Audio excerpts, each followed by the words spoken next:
Rose, o que que aconteceu no convento para você mudar de ideia? Você já deu uma palhinha, ou na verdade trouxe vários elementos que não eram legais ali. Teve Uhum. algo que foi o estupim, que foi assim uma gota d'água para você, ou foi o acúmulo dessas coisas que foi te fazendo questionar se você tinha tomado uma boa decisão de se tornar freira? Conta pra gente um pouquinho Tá, então sobre essa sim. desconversão sua ou essa saída do convento. Aham. Então, 3 anos depois que eu entrei no convento, Daniel, a minha irmã biológica, uma de minhas irmãs biológicas, entrou no convento também. Ela permaneceu 5 anos e saiu um ano antes de mim. Quando ela saiu, eu já tinha votos perpétuos, já tinha passado por esse ritual que eu trouxe para você. Só que quando ela pediu para sair, foi que eu pude verificar tudo aquilo que eu ouvia, que eu trouxe no início para você, por exemplo, de agressões físicas, enfim. Eu sei, é uma história dela e compete a ela trazer, mas eu estou falando a partir do que eu presenciei, né? Naquele contexto, a minha irmã pedindo para sair, fazendo todos os procedimentos que, em tese, né, pedia a regra de vida, que era escrever uma carta de próprio punho, apresentando os motivos pelos quais a irmã queria sair do convento, lembrando que essa saída sempre era dificultada, né? A madre, então, né, minha irmã fugiu num primeiro momento, justamente pelas dificuldades de sair do convento. Para você ter uma ideia, a madre pediu para que eu ficasse na portaria, né, do convento, quando ela veio para a mesma comunidade que eu estava, ela entrou na mesma congregação, só que vivia numa comunidade diferente. E quando a madre soube que ela queria sair, ela pediu para que eu vigiasse a minha própria irmã, né? Então, eu me tornei carrasca da minha própria irmã, para você ter uma ideia. Então, eu fiz exatamente, eu estava com o meu pensamento totalmente condicionado, depois de passar por tudo que eu passei, eu também fui morar em casa de formação, e infelizmente digo para você que reproduzi, em alguma medida, as violências que eu também recebi, e aqui eu trago um pouco, né, o Paulo Freire, a pedagogia do oprimido, né, o oprimido muitas vezes acaba reproduzindo as opressões que recebe, mas eu não me considero opressora, porque o próprio Paulo Freire fala que quem é oprimido não pode ser o inaugurador da opressão. Então, mas eu acabei reproduzindo em alguma medida as violências que eu também recebi nesse período, né? Como eu posso dizer, eu me desumanizei de mim mesma. E foi difícil me reencontrar. E aí foi nessa conjuntura da saída da minha irmã em que a Amado pediu para que eu vigiasse. Eu estava responsável, né, na noite em que ela fugiu do convento, pela chave do convento, pela chave, né, da portaria, mas ela conseguiu sair. E depois, só que ela retornou para o convento. A madre colocou a polícia atrás dela, a madre tinha benfeitores, né, no convento que eram pessoas que trabalhavam na polícia, então ela acionou a polícia para que pudesse, né, ir atrás da minha irmã, rastrear a ligação e daí por diante. E aí a minha irmã retornou para o convento para poder justificar mais uma vez o porquê que ela queria sair. E A nesse polícia dia, que a encontrou ou não, no final das não, não, contas? ela Não, retornou ela por, mesma. né, vontade própria, quis retornar. Entendi. E eu me recordo que nesse dia, né, tinham duas casas no convento que eram bem próximas umas da outra. E a madre reuniu todas as irmãs de votos perpétuos e falou assim: olha, vamos para outra casa. A irmã fulana de tal, que no caso era minha irmã, vai voltar. E aí a madre pediu, ela falou para mim, falou assim: você pede para que as irmãs fiquem escondidas no andar superior e que se a tua irmã quiser sair novamente, você vai pedir para que elas façam um cordão no portão e impedir que ela saia. Foi colocada uma câmera escondida por debaixo do pano do sofá para filmar toda a situação. Nunca tive acesso a essa gravação, minha irmã também não, enfim. E aí, quando a minha irmã novamente manifestou, eu quero sair, eu não me identifico mais com essa vida consagrada. Minha irmã também entrou muito nova, saiu com 22, 23 anos de idade, tinha entrado, se eu salvo engano, com 15 anos no convento. Então ela pediu para sair, a madre, aí eu vi a madre fazendo com ela o que eu ouvia dizer que aconteciam com outras irmãs. A madre começou a bater nela, dar tapas no rosto dela, pegou parte, né, do que a gente chamava de escapulário, né, que as irmãs chamam de escapulário, que é a vestimenta, e começou a bater no rosto dela, dizendo que ela estava possuída pelo demônio. Enfim, eu vendo tudo aquilo, sabe, Daniel? E a madre começou a aspergir água benta, jogava sal grosso em cima dela, voltava a desferir tapas na cara dela e proibiu, obviamente, ela de sair do convento. Eu considero isso, né? Não consigo enxergar outro nome para isso, senão cárcere privado, porque aí a madre colocou ela sendo vigiada por uma outra irmã no noviciado, naquela casa que só passava quem, né, chegava na etapa do noviciado. E quando minha irmã saiu, ela já tinha votos temporários. Então, minha irmã tentou fugir desse espaço novamente, até que uma irmã flagrou ela tentando fugir e só a madre, como diz a madre, né, na dispensa de votos, ela expulsa querendo colocar a irmã como culpada, né? Em vez de colocar a irmã, pediu para sair, eu expulso, né? Minha irmã, enfim, só saiu porque ela falou que ela ia continuar tentando sair e que se a madre continuasse prendendo, ela ia, assim que ela conseguisse sair, ela ia numa delegacia denunciá-la por cárcere privado. Então, eu comecei a ficar doente no convento depois da saída da minha irmã, que a Amado só me procurava para poder falar mal dela, eu perdi o contato, eu já não tinha, né, já tinha passado por todo o processo de alienação parental. Foi quando, nesse processo em que eu ia trabalhar, por exemplo, trabalhei nesse período numa creche para crianças soropositivas, sem nenhuma formação para isso, sem formação pedagógica na área da saúde, psicológica nenhuma para isso.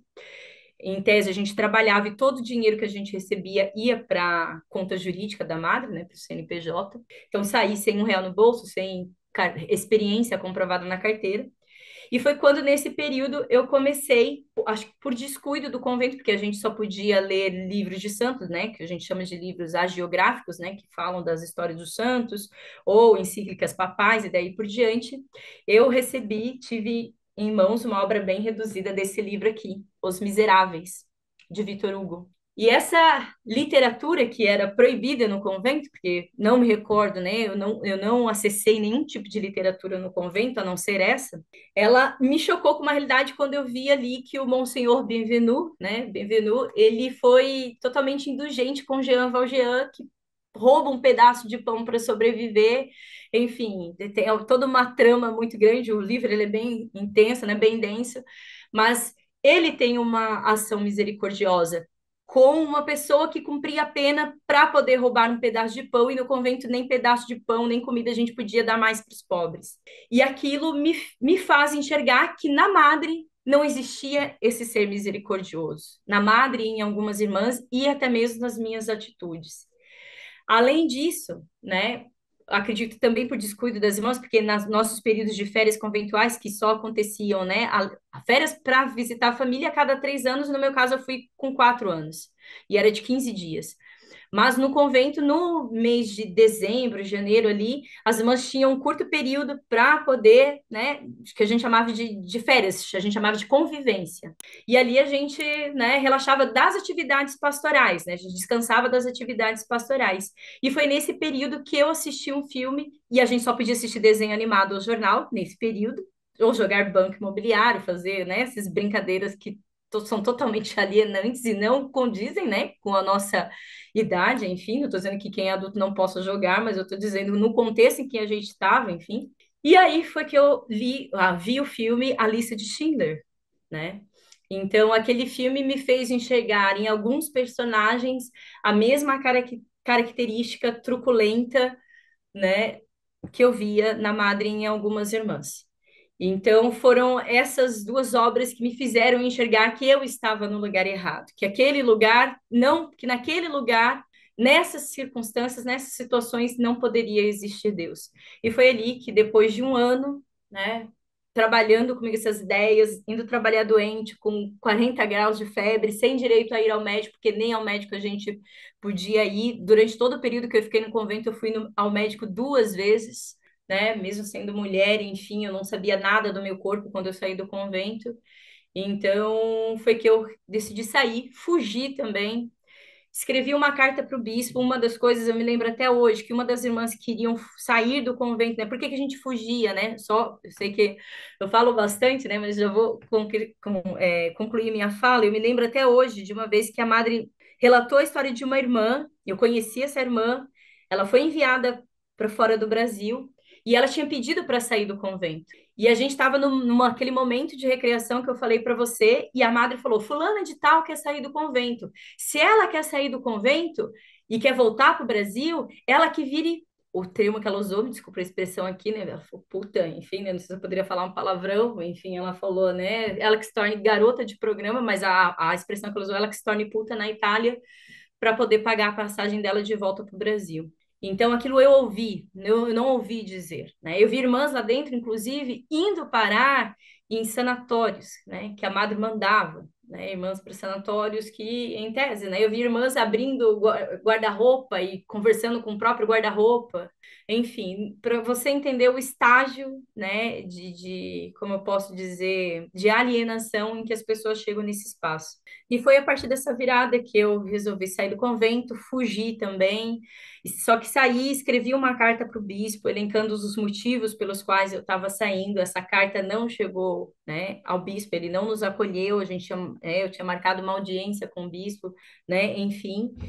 E foi a partir dessa conjuntura que eu comecei a reconstruir minha vida, enfim, né? Embora trago esses elementos, retomei os meus estudos, porque eu só tinha o ensino médio no convento, porque também, né, eram raríssimos os casos das irmãs que podiam, né, estudar. Retomei o ensino médio, fiz a minha graduação, fiz a minha pós-graduação, fiz o meu mestrado. Hoje entrando no doutorado no que vem. Então, assim, o meu lugar de fala hoje, né, eu falo como pesquisadora também. E quando eu trago todos esses elementos, né, encerrando a minha fala, eu trago a partir de autores como, se você me permite mostrar aqui, como Irving Goffman, né, esse livro Manicômios, Prisões e Conventos, em que ele intitula, né, ele denomina, né, esses espaços como instituições totais. E também o livro que eu citei para vocês, o Michel Foucault, Vigiar e Punir, além de outros autores que eu utilizo para poder trazer esses elementos olhando para minha história, para a história, né, desse período da minha vida, não somente não com um olhar mais místico, mas com um olhar objetivo, crítico, reflexivo e que precisa ser problematizado, né? Como que a gente reconstrói a nossa vida, praticamente, né? Eu estava com 26 anos, praticamente 25, 26 anos quando eu saí. Passei um outro período, né?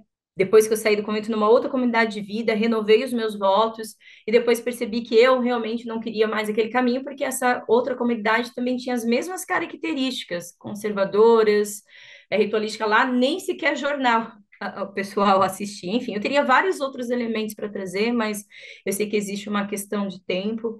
Mas eu agradeço, né, Daniel, por esse espaço, poder compartilhar essas vivências e dizer para vocês, reiterar mais uma vez, eu não generalizo, mas eu também não tenho como não considerar injusto e não me inquietar com as pessoas que vêm dizer que não era vocação, que isso é mentira, porque ninguém é obrigado, porque quando a situação, acho que existe uma linha tênue, né? Existe uma questão mística, mas existe uma questão também que todos nós, enquanto cidadãos brasileiros, temos uma Constituição Federal que nos resguarda de direitos.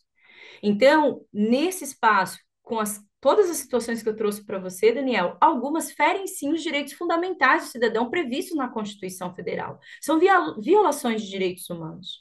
Então, a gente precisa problemar essas situações e recomeçar a vida nesse contexto não é fácil, né? Então, assim, o que eu peço a quem nos escuta é um pouco de alteridade, de empatia, entender que essa questão, se por um lado as pessoas enxergam o que diz o evangelho, que a gente tem que, né, sofrer na terra, esse mesmo evangelho, essa mesma palavra, para quem acredita, vocês tinham perguntado se eu tenho alguma denominação religiosa, não, hoje eu não frequento nenhuma religião, mas o Jesus que um dia eu acreditei era o Jesus que comia com mendigos e leprosos, é o Jesus que dos evangelhos, da Bíblia, enfim, que diz que o nosso corpo também é templo de Deus e por isso a gente tem que cuidar dele, ao invés de passar por todos esses sacrifícios ao próprio corpo, né? Mortificar o corpo dessa forma, judiar o corpo dessa forma, o corpo e a mente, enfim. Rose, muito incrível a sua história, com elementos muito tristes, revoltantes até, mas ao mesmo tempo com um desfecho que é interessante. Olha onde você está agora, fazendo o seu doutorado, acabou o seu mestrado recentemente, né? Quero dar uma olhada na sua tese, na sua dissertação que você me mandou recentemente, e compartilhando com a gente, com toda essa coragem, com toda essa força, tudo isso de tão difícil que você viveu, que certamente vai impactar muitas pessoas que estão acompanhando, mais de 600 agora ao vivo com a gente, e certamente dezenas de milhares, quem sabe centenas de milhares, como aconteceu com o caso da Bruna, né, que eu acho que passou já 1 milhão de visualizações, para poder conscientizar as pessoas, para elas entenderem que não é um mar de rosas. E aí, bom ou não, aqui é o Daniel Gontijo, espero que você tenha curtido esse corte. Clica aqui para ver a live completa lá no meu canal principal e para ver mais vídeos nessa pegada, não deixa de se inscrever por lá e por aqui também. Um abraço, tchau!